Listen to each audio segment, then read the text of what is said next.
మన తండ్రి అయినటువంటి దేవుణ్ణి ఆత్మతోనూ సత్యముతోనూ ఆయన కుమారుని ద్వారా ఆరాధించడానికి సకాలంలో చేరవచ్చిన ప్రియులు పరిశుద్ధులందరికీ కూడా యేసుక్రీస్తుల వారి నామంలో మీకు శుభాలు వందనాలు తెలియజేస్తున్నాను.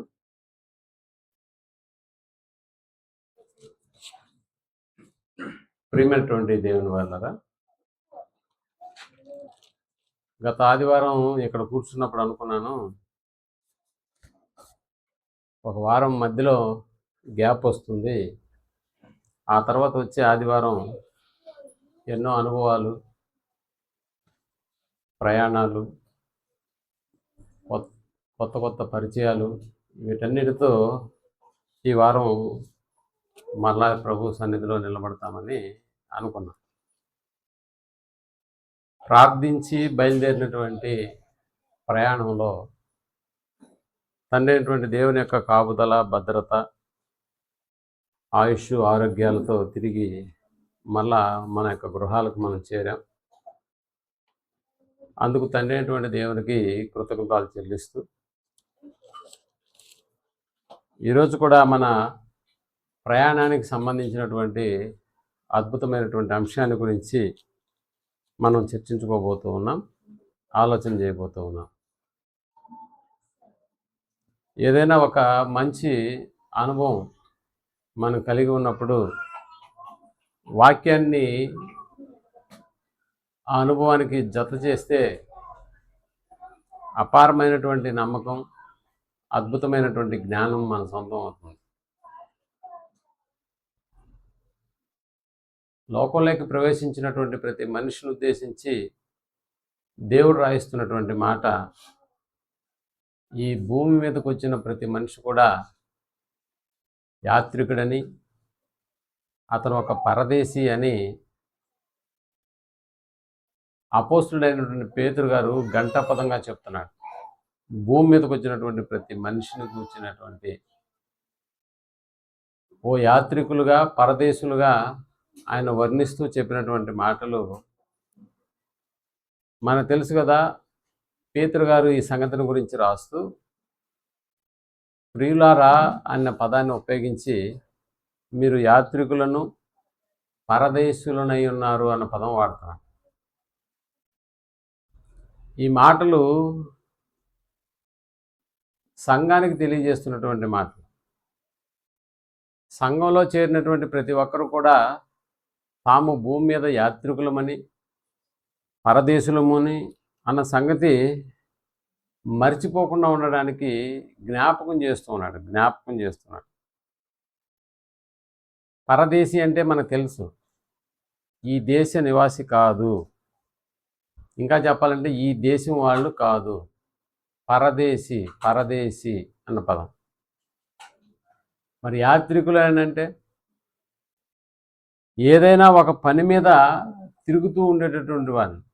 ప్రపంచ యాత్రికులు అన్న పదంతో యూట్యూబ్లో కొంతమంది కనిపిస్తూ ఉంటారు, చూసారా ఎప్పుడన్నా? ప్రపంచ యాత్రికులు అంటారు వాళ్ళు. ఆయనకి ఇంకేం పనులు ఉండదు, ఒక దేశం మారితే మళ్ళీ ఇంకో దేశానికి పోతూనే ఉంటాడు. అక్కడ తాను చూసినటువంటి వాటన్నిటిని గురించి రీల్స్ రూపంలో మనకి ఒక్కొక్క దేశం యొక్క పరిస్థితుల గురించి మనకి చెప్తూ ఉంటాడు. ఆయన ప్రపంచ యాత్రికులు అని అన్నాను.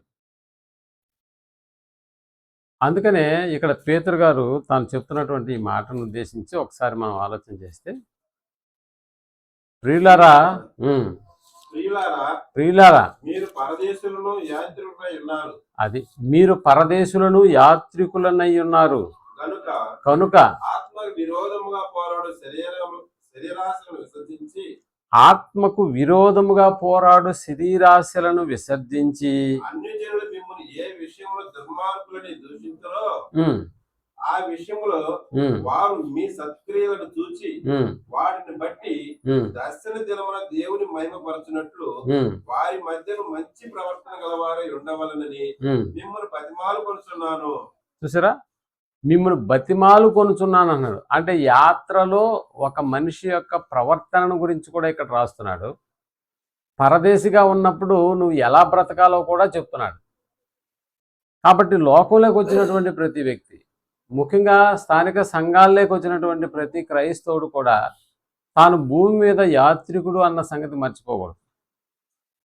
అందుకనే ఈ ఈ అధ్యాయంలో ప్రారంభపు పలుకులను కానీ మనం ఆలోచించగలిగితే ఇది మొదటి అధ్యాయం మొదటి వచనంలో కూడా యేసుక్రీస్తు అపోస్తలుడైన పేతురు తండ్రి అయిన దేవుని భవిష్యత్తు జ్ఞానం బట్టి ఆత్మ వలని పరిశుద్ధత పొందిన వారై దేవులకును యేసుక్రీస్తు రక్తం వలన ప్రోక్షింపబడుటకును ఏర్పరచబడిన వారికి, అదే చెప్తున్నాడు, యేసుక్రీస్తు రక్తము వలన ప్రోక్షింపబడుటకును ఏర్పరచబడిన వారికి అనగా పొంతు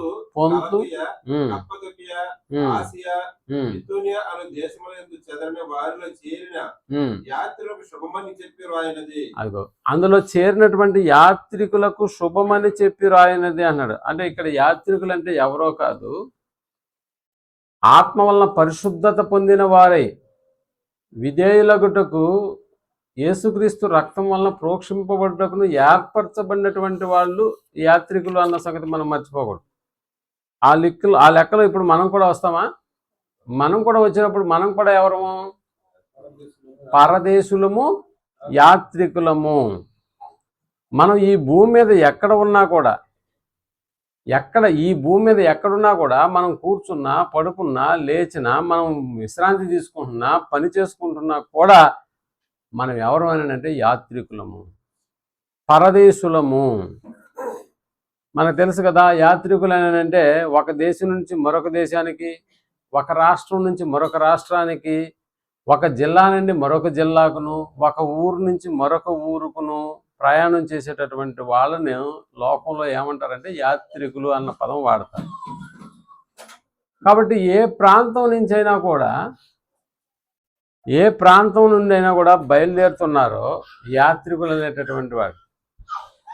ఏ ప్రాంతం నుంచి బయలుదేరుతారో మరలా తిరిగి అదే ప్రాంతానికి చేరడానికి వాళ్ళు ప్రయత్నం చేస్తూ ఉంటారు. ఏ ప్రాంతం నుంచి బయలుదేరతారో మళ్ళా తిరిగి అదే ప్రాంతం చేరుకునేంత వరకు వాళ్ళ యాత్ర కొనసాగుతూ ఉంటుంది. ఆ యాత్ర ప్రయాణం చేసినప్పుడు వారి యొక్క మజిలీ చేరిన తర్వాతనే ఆ యాత్రను వాళ్ళు ముగిస్తారు. కాబట్టి ఇక్కడ మనల్ని కూడా దేవుడు యాత్రికులను, పరదేశులను అన్నాడు. కాబట్టి ఇక్కడ యాత్రికులు, పరదేశులు అని అంటున్నాడు. అని అంటే మన యాత్ర ఎక్కడి నుంచి ప్రారంభమైంది? పోయిన వారంలో మనం కూడా యాత్ర చేసాం. ఈ యాత్ర ఎక్కడి నుంచి బయలుదేరాము? నెల్లూరు నుంచి బయలుదేరాము. ఎక్కడికి బయలుదేరాము? వైజాగ్ దాకా బయలుదేరాం. అయితే ఇక్కడ మన యాత్ర ఎక్కడి నుంచి ప్రారంభమైంది అని మనం ఆలోచన చేస్తే, మనం ఎక్కడికి చేరుకోవాలి అన్న ఉద్దేశంతో ఎక్కడి నుంచి ప్రారంభించామో మళ్ళీ మన యాత్ర ఎప్పటికి ముగుస్తుందంటే మళ్ళా తిరిగి అదే ప్రాంతానికి చేరినప్పుడు మాత్రమే మన యాత్ర ముగించబడుతుంది. అంతేనా? పోయిన వారం ఎక్కడి నుంచి బయలుదేరామో 5 రోజుల తర్వాత మళ్ళీ అక్కడికి చేరుకున్న తర్వాతనే యాత్ర ముగిసిపోతుంది అన్న సంగతి మనకు తెలుసు. కాబట్టి ఇక్కడ ఈ లోకంలోకి ప్రవేశించినటువంటి మనము ఎక్కడి నుంచి మన యాత్రను ప్రారంభించామో మరలా మనం ఎక్కడికి చేరుకోవాలి, ఇవన్నీ ఈ లోకంలో మనం బ్రతికుండగానే తెలుసుకోవాలి. నిజంగా తండ్రి దేవుడు మన కళ్ళ ముందు ఎన్నో అద్భుతమైనటువంటి కార్యక్రమాలను చేసి చూపిస్తూ ఉన్నాడు. కొన్ని మనకు అర్థం కాకుండానే ఉంటున్నాయి. అసలు అర్థం చేసుకోవడానికి కూడా మనం విఫలమవుతూ ఉన్నామన్న సంగతి మనకు జ్ఞాపకం చేసుకోవాలి. ప్రకృతి ద్వారా ఎన్నో పాఠాలను దేవుడు మనకు నేర్పిస్తూ ఉన్నాడు. అయినా మనం నేర్చుకోవడానికి ఇష్టపడట్లేదు. నిజంగా మనం ఆలోచించట్లేదు. మనకు తెలుసు కదా, దేవుని ప్రజలని చెప్పబడుతున్నటువంటి వారు ఒకనాడు ఇశ్రాయేలీలు అన్న సంగతి మనకు తెలుసు. ఇశ్రాయేలుని దేవుడు ఎంతగా తన ప్రజలుగా ఎంతగా చెప్పుకుంటున్నాడో, ఇతర అన్ని జాతులను ఉద్దేశించి కూడా ఇశ్రాయేలు నా ప్రజలు అన్న పదాన్ని వాడుతున్నాడు. నేను ఏర్పరచుకున్నటువంటి జనాంగం అని మాట్లాడుతున్నాడు. అలా మాట్లాడుతున్నప్పుడు అదే ఇశ్రాయేలు గురించి దేవుడు చెప్తున్నటువంటి ఒక సాక్ష్యం ఏంటంటే, ఒకసారి యెషయా గ్రంథంలోకి వెళ్ళి 1వ అధ్యాయము 2వ వచనాన్ని మనం ఆలోచించగలిగితే,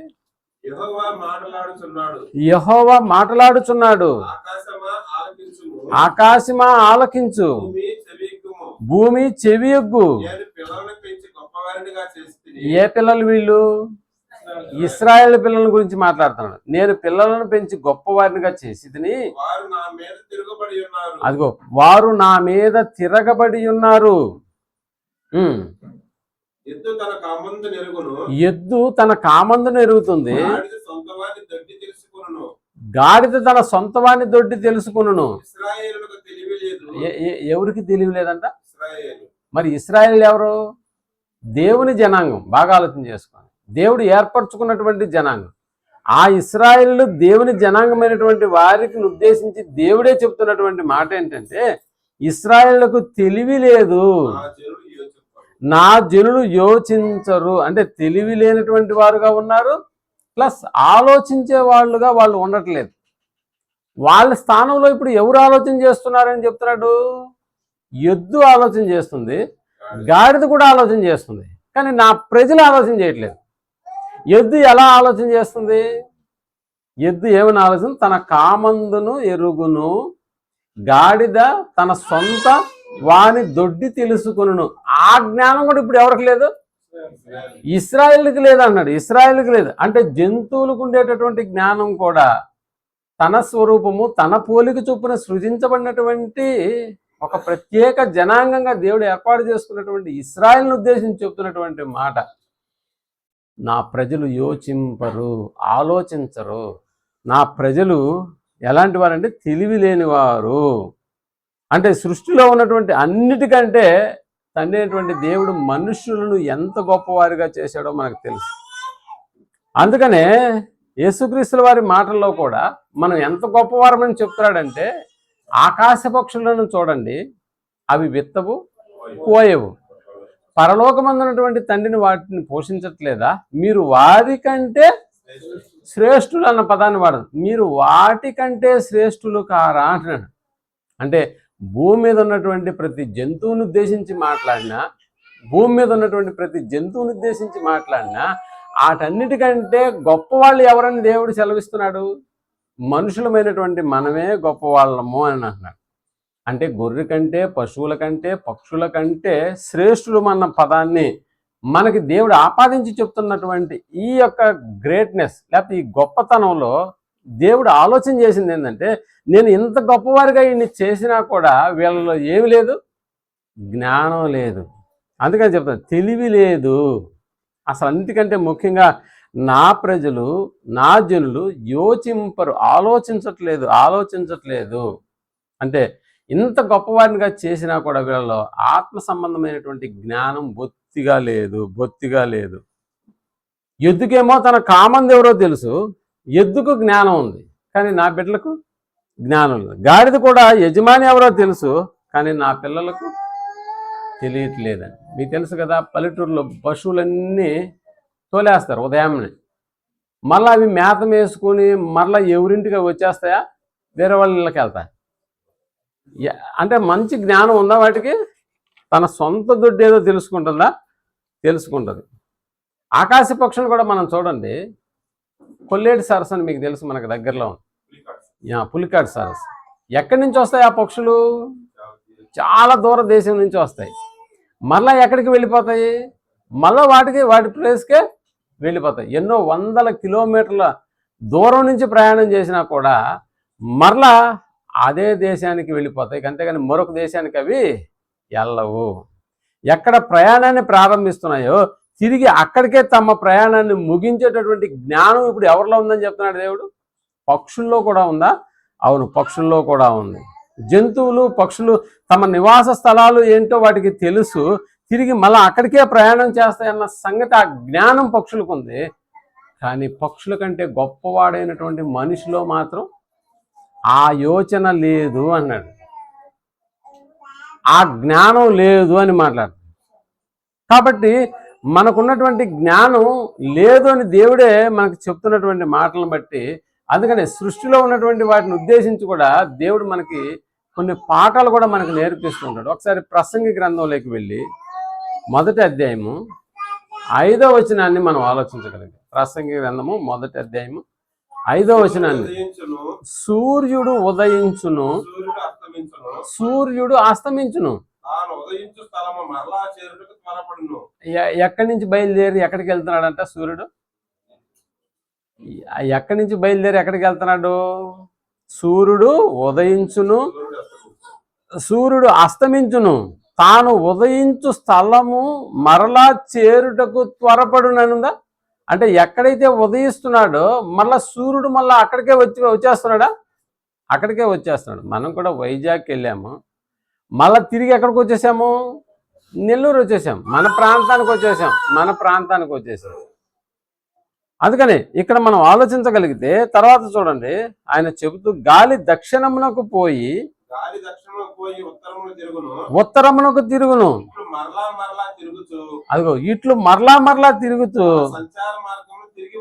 తన సంచార మార్గమున తిరిగి వచ్చును అన్నాడు. అంటే నీటికి కూడా తాను ఎక్కడి నుంచి ప్రయాణం చేస్తున్నాయో మరలా అక్కడికే వెళ్ళిపోవాలా.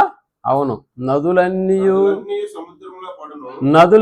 సముద్రములో పడును, అయితే సముద్రము నిండుట లేదు. నదులు ఎక్కడ నుండి పారి వచ్చునో మళ్ళా ఎక్కడికి వెళ్ళిపోతాయంటే అవి. అంటే ఒక నది సముద్రం మనకు తెలుసు కదా, పెన్నా నది నెల్లూరు ప్రాంతానికి సంబంధించిన నది ఎక్కడ కలుస్తుంది, బంగాళాఖాతంలో కలుస్తుంది.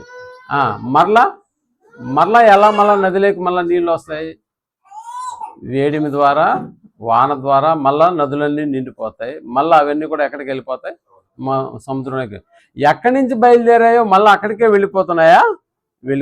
అంటే దీన్ని బట్టి ప్రకృతి ద్వారా కూడా దేవుడు మనకి ఏమి నేర్పిస్తున్నాడు, పాఠం నేర్పిస్తున్నాడు. ఎక్కడి నుంచి బయలుదేరుతున్నాయో మరలా అక్కడికి అవి ఏమైపోతున్నాయి, చేరిపోతున్నాయి. అంటే తమ యొక్క ప్రయాణాన్ని ఎక్కడ ప్రారంభిస్తున్నాయో మళ్ళా తమ ప్రయాణానికి ముగింపు ఏంటి, మరలా అక్కడికి చేరుకోవడంతో ఆ ప్రయాణం అనేటటువంటిది ముగిసిపోతుంది. ఇంతకీ మన ప్రయాణం ఎక్కడ ప్రారంభమైందో మనకి తెలుసుకోవడానికి దేవుడు ఒకనాడు ఇశ్రాయేలు ప్రజలకు అర్థం కాలేదు, నా జనులు యోచించటం లేదు, నా జనులకు తెలివి లేదని మాట్లాడుతున్నటువంటి దేవుని యొక్క మాటల్లో ఆనాడంటే వాళ్ళకి ధర్మశాస్త్రం ఉన్నా కూడా దాన్ని ఆలోచించలేనటువంటి ప్రజలు. మరి ఈనాడు మనకేముంది, దేవుని యొక్క ఆజ్ఞలు కలిగినటువంటి, దేవుని యొక్క మహాజ్ఞానం కలిగినటువంటి 66 పుస్తకాల సముదాయం ఈనాడు మన చేతిలో ఉంది. కాబట్టి ఇంతకీ మన ప్రయాణం అనేటటువంటిది ఎక్కడ ప్రారంభమైంది అని చెప్పడానికి కీర్తనల గ్రంథము 90వ అధ్యాయాన్ని మనం ఆలోచించగలిగితే, కీర్తనల గ్రంథము 90వ అధ్యాయం మొదటి వచనాన్ని మనం ఆలోచించగలిగితే, ప్రభువా అదిగో తరతరముల నుండి మాకు నివాస స్థలము నీవే, పర్వతములు పుట్టక మునుపు, భూమిని లోకమును పుట్టింపక మునుపు నీవే దేవుడవు, నీవు మనుష్యులను మంటికి మార్చుతున్నావు. ఇప్పుడు మన నివాస స్థలం ఏది, ప్రభువా తరతరముల నుండి మాకు నివాస స్థలము నీవే. మన నివాస స్థలము, మన ఊరు, మన దేశం ఏది ఇక్కడ అంటే తండ్రి అయినటువంటి దేవుడు ఉన్నటువంటి లోకం, అంటే పరలోకం. కాబట్టి ఇక్కడ అందుకనే చెప్తున్నాడు, మాకు నివాస స్థలము నీవే. కొన్ని తరాల నుండి మన నివాస స్థలము దేవుల్లో ఉన్నామన్న సంగతి మనం మర్చిపోకుండా, జగత్ పునాది వేయబడక మునిపే మనం దేవుల్లో ఉన్నాము. మన యాత్ర అక్కడి నుంచి ప్రారంభమైంది. మనం యాత్రను ముగించుకుంటూ మళ్ళీ ఎక్కడికి చేరుకోవాలి, యాత్ర ఎక్కడైతే ప్రారంభమైందో మరలా తిరిగి అక్కడికే చేరుకోవాలి. అందుకని చెప్తున్నాడు, నరులారా తిరిగి రండి అని సెలవిచ్చుతున్నాడు. ఎందుకు రమ్మని ఆయన సెలవిచ్చుతున్నాడు, మన సొంత ఊరు అదే కాబట్టి.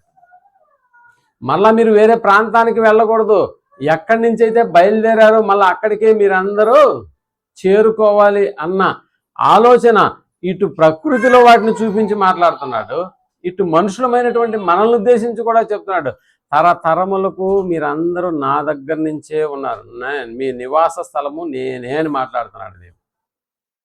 మళ్ళా ఇప్పుడు భూమి మీదకు పంపబడ్డాము, భూమి మీదకు పంపబడిన తర్వాత మళ్ళా మన యాత్రను ఎక్కడ ముగించాలి, మళ్ళా దేవుని దగ్గరే ముగించుకోవాలి, అక్కడికే మనం చేరుకోవాలి. అసలు అది సరే కానీ ఇంతకీ ఈ యాత్ర ఎందుకు, తరతలము నుండి దేవుల్లో ఉన్నటువంటి మనము మరలా దేవుని యొద్దకు చేరాలి అంటే అసలు ఎందుకు భూమి మీదకు పంపబడ్డాము? వైజాగ్ బయలుదేరాము, ఏ కారణం లేకుండానే వెళ్ళామా? ఏదో ఒక కారణంతో మనం బయలుదేరాం. అక్కడ ఉన్నటువంటి ప్రాంతాలను చూసి రావాలి అన్న ఆలోచనతో బయలుదేరాం. అంటే ఒక కారణం ఉందా? ఒక కారణం ఉంది కాబట్టే వెళ్ళాము. ఆ కారణాన్ని ముగించుకుని మరలా మనం ఉన్నటువంటి ప్రదేశానికి వచ్చి యాత్రను ముగించేసేసాం. అలాగే భూలోకంలోకి పంపబడినటువంటి మనం ఇప్పుడు ఎక్కడి నుంచి వచ్చామో మనకు అర్థమైంది. మరి ఇంతకీ ఎందుకు వచ్చాము ఈ భూమి మీదకి? ఈ భూమి మీదకి ఎందుకు వచ్చామో ఎఫెసీయులకు రాసిన పత్రిక 2వ అధ్యాయం 10వ వచనంలో కూడా చాలాసార్లు మనం చదువుకున్నటువంటి వాక్యమే. అయినా కూడా ఒకసారి పాఠాన్ని అదిగో, మరియు వాటి యందు మనము నడుచుకొనవలెనని అదిగో, ముందుగా సిద్ధపరిచిన సత్క్రియలు చేయుటకై మనము క్రీస్తు యేసునందు సృష్టింపబడిన వారమై ఆయన చేసిన పని, అంటే పని నిమిత్తం భూమి మీదకి వచ్చామా? పని నిమిత్తం భూమి మీదకి వచ్చాం. వైజాగ్ ఎందుకు వెళ్ళాము?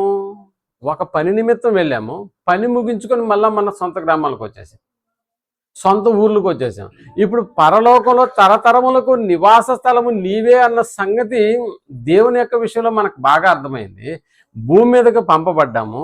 ఇప్పుడు భూమి మీదకి ఎందుకు పంపబడ్డామంటే ముందుగా సిద్ధపరిచిన సత్క్రియలను చేయడానికి ఆయన చేసినటువంటి పని ఉన్నాము.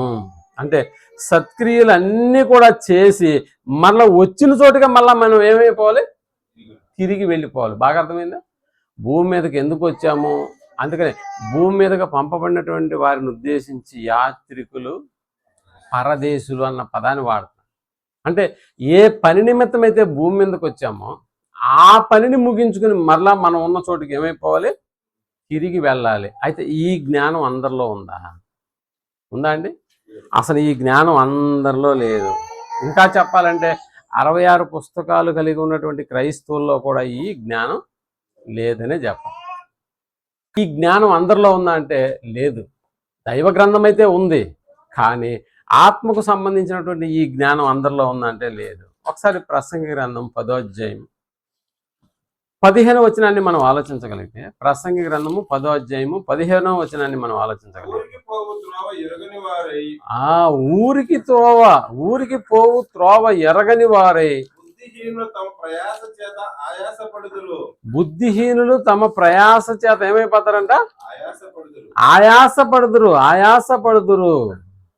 అంటే ఊరికి పోవు త్రోవ ఎరగని వారై బుద్ధిహీనులు తమ ప్రయాస చేత ఆయాసపడుదురు. అంటే వచ్చిన ఊరిని మర్చిపోయి ఏం చేస్తుంటారు? ఆయాసపడుతుంటారు. త్రోవ ఎరగని వారే బుద్ధిహీనులు తమ ప్రయాస చేత ఆయాస పడుతూ ఉంటారు. మనకు తెలుసు కదా, అప్పుడప్పుడు రోడ్ల మీద కనిపిస్తున్నటువంటి కొంతమంది చిరిగిపోయినటువంటి జుట్టు, చినిగిపోయినటువంటి బట్టలు, ఏది పడితే అది తింటూ, ఎక్కడ పడితే అక్కడ ఉంటూ ఉంటారు. అంటే వాళ్ళను ఉద్దేశించినటువంటి ఆ పరిస్థితులు ఎలాగుంటాయంటే, ఆడు ఎక్కడి వాడో తెలియదు, కానీ ఆడికంటూ ఒక కుటుంబం ఉంటుందా? ఉంటుంది. ఆడికంటూ ఒక సొంతూరు ఉంటుందా? ఉంటుంది. కానీ ఇవన్నీ తెలియకుండా వాడు ఎలా ప్రవర్తిస్తుంటాడు? నాకెవరూ లేరు, నా ఊరు ఇది కాదు అన్నట్టుగా ప్రవర్తిస్తూ ఉంటాడు. అంటే ఒక బుద్ధిహీనులాగా తయారైపోతాడు. సో లోకంలోకి వచ్చినటువంటి ప్రతి ఒక్కడు కూడా తాను ఎక్కడి నుంచి వచ్చాడో అన్న సంగతిని గురించి అతను మర్చిపోయినటువంటి వాడుగా ఉంటే అదిగో ఈ బుద్ధిహీనులాగా తయారైపోతాడు.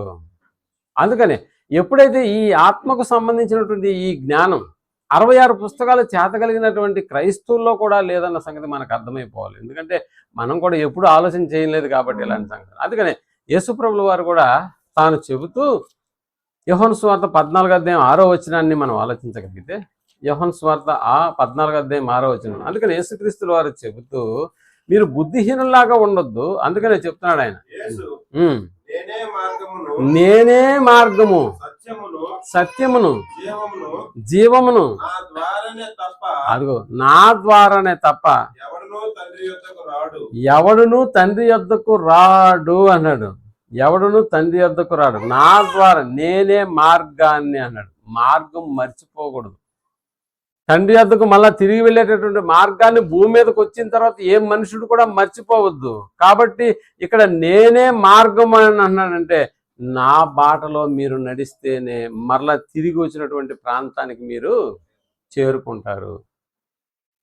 నేను నడిచేటటువంటి మార్గాల్లో మీరు నడిస్తేనే మరలా తండ్రి వద్దకు మీరు వెళ్ళిపోతారు. అంటే ఊరికి పోయేటటువంటి త్రోవ తెలియనటువంటి వారికి ఇప్పుడు యేసుక్రీస్తుల వారు ఏం చెప్తున్నాడంటే త్రోవ చూపిస్తున్నాడు, జ్ఞాపకం చేస్తున్నాడు.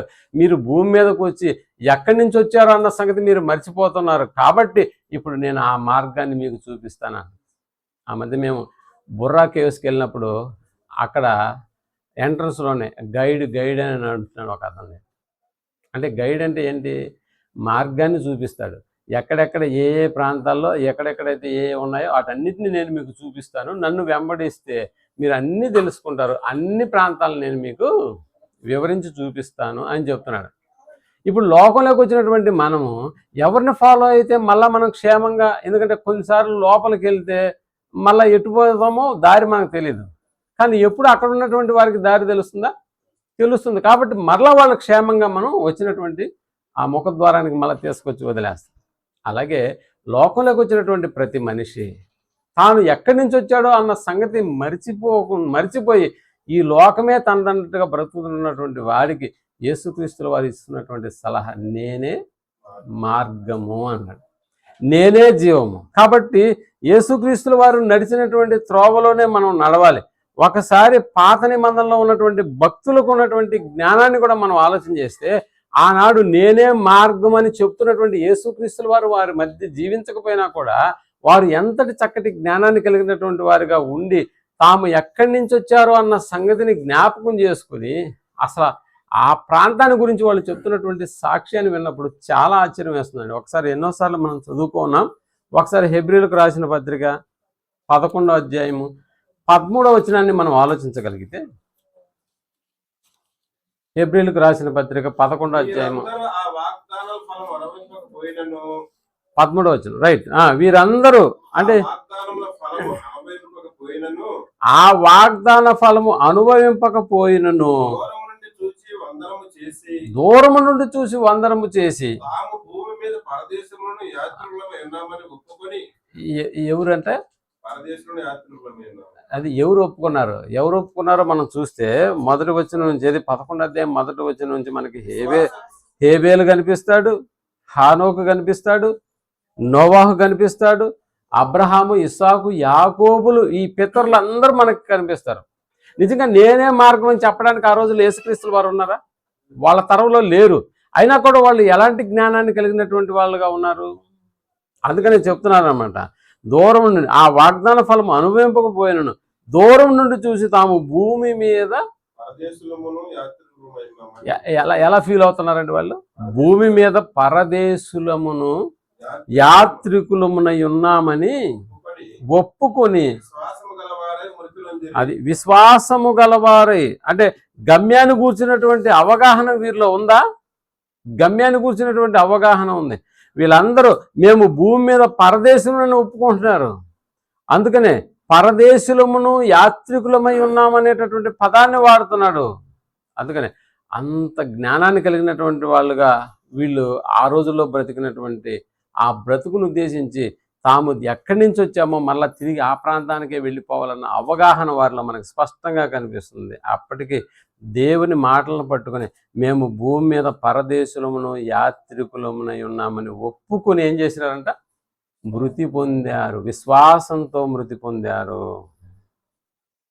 అందుకనే 9వ వచనంలో మనం ఆలోచించగలిగితే, విశ్వాసమును బట్టి అతడును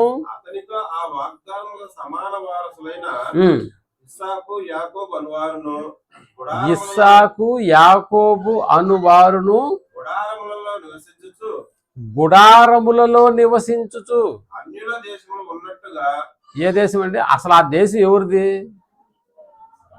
అబ్రహాం దేశమే కదా, దేవుడే కదా. ఈ దేశం నీకు పాలు తేనెలు ప్రవహించే దేశం ఇస్తా అని చెప్పాడా లేదా? ఇచ్చాడా లేదా? ఆ దేశంలోకి వెళ్ళి వాళ్ళు బ్రతుకుతూ కూడా ఎలా ఫీల్ అవుతున్నారంటే వాళ్ళు, అంటే ఇది ఒక రకంగా చెప్పాలంటే వాళ్ళే ఇల్లు కట్టుకుని వాళ్ళే ఇంట్లో ఉండి వాళ్ళే బడుగు కడుతున్నట్టు. అంటే ఇల్లు వాళ్ళదే, దేశం అబ్రహాందే కాదంటలేదు. అబ్రహాం నీకు భూమి మీద ఎంత ఉంది, ఒక ప్లాట్ ఉందా అని అంటే, కాదండి ఒక దేశమే నాది అంటాడు ఆయన. మన చూడండి ట్రంక్ రోడ్లో ఒక 9 గజాలు 10 గజాలు ప్లాట్ ఉందనుకో, మనల్ని ఎవరు పట్టలేరు, అసలు దొరకం కూడా ఎవరికి. కానీ అబ్రహాము ఒక దేశాన్ని కలిగినటువంటి వాడుగా ఉన్నాడు. ఆ దేశంలో కూడా తాను నివసిస్తూ తాను ఎలా ఫీల్ అవుతున్నాడు, పరదేశిని అని ఫీల్ అవుతున్నాడు. అందుకనే చెప్తున్నాడు చూడండి, సమాన వారసులైన అతనితో సమాన వారసులైన ఇస్సాకు యాకోబు అనువారును గుడారముల్లో నివసించుచు అన్యుల దేశములో ఉన్నట్టుగా వాగ్దాత దేశములో పరవాసులయ్యిరి అన్నాడు. అన్యుల దేశంలో ఉన్నట్టుగా దేవుడు వాగ్దానం చేయబడినటువంటి దేశంలో వాళ్ళు ఎలా బతుకుతున్నారని అంటే పరవాసులుగా బతుకుతున్నారు. నిజంగా ఆ వాగ్దాన దేశంలో వాళ్ళు పరవాసులుగా బతుకుతున్నారని అంటే ఇదే మాట మనం అనగలుగుతామండి. ఈరోజు మన సొంత ఇంట్లో మనం నివసిస్తున్నా కూడా ఈ ఇల్లు నాది కాదండి అని అనగలుగుతామా? ఈ ఇల్లు నాదే అని 10 సార్లు కాదు, కనిపించిన ప్రతి ఒక్కడు కూడా చెప్తాం. ఇంకా కావాలంటే బయట చిన్న బోర్డు కూడా వేస్తాం, ఆశీర్వాదం నిలయం, అంతేనా? మన పేర్లు పెట్టేసి ఆ పేర్లు వెనకాల నిలయం అని రాసేస్తాం. అంటే బయట పోయేవాడు ఎవడన్నా వేరే వాళ్ళు అనుకుంటాడేమో అన్న ఉద్దేశంతో కూడా ఆ పేర్లు రాసేసుకొని పెట్టుకుంటూ ఉంటారు. కానీ ఈ దేశమే నాదే అని ఆ వాగ్దానం చేసినటువంటి దేవుని యొక్క విషయాల్లో కూడా ఈ దేశం నీది అబ్రహాం అని చెప్పినా కూడా పర్లేదులేండి, ఈ దేశం నాదైతే ఉంటుంది, కానీ నేను ఇక్కడ ఎక్కువ రోజులు ఉండబోను కదా, కాబట్టి నేను పరదేశిగానే ఈ లోకంలో బతకతాను అన్నాడు. అందుకని 14వ వచనంకి వచ్చేసేటప్పటికి ఇలాగూ చెప్పువారు తమ స్వదేశమును వెదుకుచున్నామని విసిదపరుచుచున్నారు కారా. ఏం చెప్తున్నారంటే వాళ్ళు వాగ్దాన దేశము వాళ్ళదే, ఆ దేశంలో బ్రతుకుతున్నా కూడా పరవాసులుగా బ్రతుకుతున్నట్టుగా తాను ఫీల్ అవుతున్నారు. అలా బ్రతుకుతున్నటువంటి వాళ్ళు తమ స్వదేశమును వెదుకుతున్నామని విసిదపరుచుతున్నారు కారా అని చెబుతూ, అదిగో వారు ఏ దేశము నుండి వచ్చిరో, అదిగో ఏ దేశం నుంచి వచ్చావో ఆ దేశాన్ని ఇప్పుడు ఏం చేయాలి, జ్ఞాపకమందు ఉంచుకున్న ఎడల మరలా వెళ్ళుటకు వారికి వీలు కలిగి ఉండును. మనం వెళ్ళాము వైజాగ్, అంటే మొత్తానికి మనం మళ్ళీ ఎక్కడి నుంచి వచ్చామన్న సంగతి కూడా అక్కడికి వెళ్ళి మర్చిపోయాం అనుకో. ఆ ప్రకృతి అందాలు, ఆ టీ తోటలు, అక్కడ ఉన్నటువంటి మిరియాలు చెట్లు, టీ ఆకు, ఆ చాక్లెట్లు ఫ్యాక్టరీలు ఇవన్నీ చూసేసి ఇదే నా దేశం అని అనుకున్నాం అనుకో, వీలవుతుందా? కుదరతుందా? వాటిని చూసేసి మైమరిచిపోయేసి అక్కడే ఉండిపోయినాం అనుకోండి, ఇక మన చిప్పు పోయిందనమాట. మళ్ళీ తిరిగి మన దేశానికి మనం వచ్చేటటువంటి పరిస్థితి అయితే ఉండదు. అందుకని తమ సొంత దేశమును వెతుకుతున్న వారు కారా, వారు ఏ దేశము నుండి వచ్చారో ఆ దేశం జ్ఞాపకమందు ఉంచుకున్న ఎడల వారికి మరలా తిరిగి ఆ దేశానికి వెళ్ళేదానికి వీలు కలుగుతుంది అని. ఇప్పుడు మనం అక్కడికి వెళ్ళి మనం ఎక్కడి నుంచి వచ్చామో అన్న సంగతి మనకంటూ ఒక అవగాహన ఉంది కాబట్టి మరలా తిరిగి క్షేమంగా ఎక్కడికి వచ్చాం, మళ్ళా నెల్లూరు వచ్చేసాము, మన దైనందినటువంటి జీవితంలో మళ్ళీ మన సొంత ఇంటికి వచ్చేసాము. అయితే ఇక్కడ దేవుడు అంటున్నాడు, బాబు మీరందరూ వైజాగ్కి వెళ్తేనే యాత్రికులు కాదు, అరకుకి వెళ్తేనే పరదేశులు కాదు, అసలు భూమి మీదకి వచ్చినప్పుడే మనం ఎవరు అన్నాడు ఆయన, పరదేశులమును యాత్రికులము అని. ఇంతకు ఎందుకు పరదేశీ యాత్రికులుగా ఈ భూమి మీదకి పంపబడ్డాము, ఎందుకు వచ్చాము ఈ భూమి మీదకి? మళ్ళీ చెప్పండి, ఎఫెసీ 2:10 కూడా చెప్పేసేయండి. అంటే దేవుని పని చేయడానికి వచ్చినటువంటి వారము, దేవుని పని చేయడానికి. మనకు తెలుసు కదా, పిల్లలు చదువుకోవడానికి, అలాగే ఉద్యోగం చేయడానికి, చదువుల కోసం ఉద్యోగాల కోసం ఇతర దేశం వెళ్ళిపోతారా? ఉద్యోగం చేసేదానికి వెళ్ళిపోతారు, అలాగే చదువుకోవడానికి కూడా ఇతర దేశాలకు వెళ్ళిపోతారు. అయితే వారి మనసులో తమ సొంత దేశాన్ని మర్చిపోయి అక్కడ బతుకుతున్నారా, లేకపోతే సొంత దేశాన్ని జ్ఞాపకం పెట్టుకొని బతుకుతున్నారా? సొంత దేశాన్ని జ్ఞాపకం పెట్టుకుంటేనే కదా అప్పుడప్పుడు వాళ్ళ దగ్గర నుంచి మనకి ఫోన్లు వస్తుంటాయి. అంటే సొంత ఊరిని వాళ్ళు మనసులో తమ యొక్క దేశాన్ని వాళ్ళు మర్చిపోతారా అంటే మర్చిపోరు. నిరంతరము ఈరోజు మా ఊర్లో జాతర జరిగింది, మా ఊర్లో పలానా జరిగింది, అక్కడుండి కూడా ఎక్కడున్నటువంటి ప్రాంతాన్ని గురించి వాళ్ళు జ్ఞాపకం పెట్టుకుంటున్నారు. కాబట్టే ఎప్పుడెప్పుడు మళ్ళీ ఆ ఊరికి వెళ్ళిపోతానన్న ఆలోచన వారికి ఆనందాన్ని ఇస్తుంది ప్రియమైనటువంటి వాళ్ళు. కాబట్టి బజార్లో కనిపించే పిచ్చి వారికి ఇలాంటి ఆలోచన ఉంటుందా? తమ సొంత ఊరేదో తెలియదు. ఎందుకంటే ఇక్కడికి వచ్చిన తర్వాత తన మైండ్ అంతా ఏమైపోయిందంటే ఖరాబ్ అయిపోయింది, తెలియదు. అంటే వాడు ఉండే ఊడు కూడా వాడికి తెలియదు. నిజానికి ఈ లోకస్తులందరికీ ఏం పోయిందని అంటే ఈ అసలైనటువంటి జ్ఞానం లేదు. అందరూ అజ్ఞానులుగా బ్రతుకుతున్నారా? అవును, అజ్ఞానులుగా బ్రతుకుతున్నారు. కాబట్టే ఎక్కడి నుంచి వచ్చారో తెలియట్లేదు, మళ్ళీ ఎక్కడికి పోతున్నారో కూడా తెలియట్లేదు. ఈ లోకం నిజంగా లోక జ్ఞానంతో ఉంటే పరలోకానికి మనం వెళ్ళలేము. లోక జ్ఞానంతో నిండిపోయి ఉంటే పరలోకానికి మనం వెళ్ళలేము. అందుకనే పైనున్నటువంటి జ్ఞానంతో మనం ఈ ప్రయాణాన్ని పరలోకంకి వెళ్ళేటటువంటి మార్గాన్ని మనకి ఎప్పుడు కూడా నిర్దేశిస్తుంది. ఒకసారి ఆది కాండంలోకి వెళ్ళి ఫరో అడుగుతున్నటువంటి మాట యాకోబును మనం ఆలోచన చేయగలిగితే 47వ అధ్యాయం ఆది కాండము 8వ వచనాన్ని మనం ఆలోచన చేయగలిగితే ఫరో యాకోబును అడుగుతున్నాడు, పరిచయం చేసినాడు. యోసేపు ఈయన మా నాన్నగారండి అని పరిచయం చేసినప్పుడు ఆయన చెప్తున్నాడు మాట, నీవు జీవించిన సంవత్సరములు ఎన్ని అన్నాడు. చూడండి, నీవు జీవించిన సంవత్సరములు ఎన్ని అని యాకోబుని అడిగినందుకు యాకోబు అదిగో నేను యాత్ర చేసిన సంవత్సరములు 130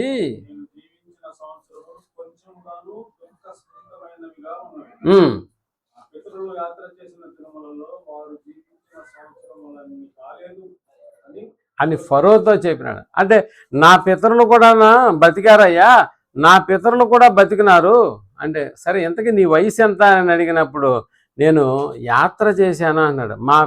మా పితరులు ఎక్కువ కాలం బ్రతికారు, కానీ నేను యాత్ర చేసినటువంటి కాలం 130 సంవత్సరాలే. నేను యాత్రికుణ్ణి అన్నాడు ఆయన కూడా.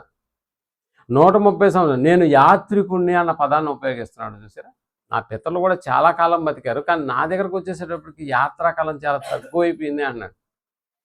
అందుకనే 130 సంవత్సరాలు నా యాత్ర కాలము అన్న, నేను యాత్ర చేసిన సంవత్సరములు అన్నాడు. అంటే ఈయన కూడా ఎలా బతికాడు? భూమి మీద యాత్రికుడుగానే బ్రతికాడు.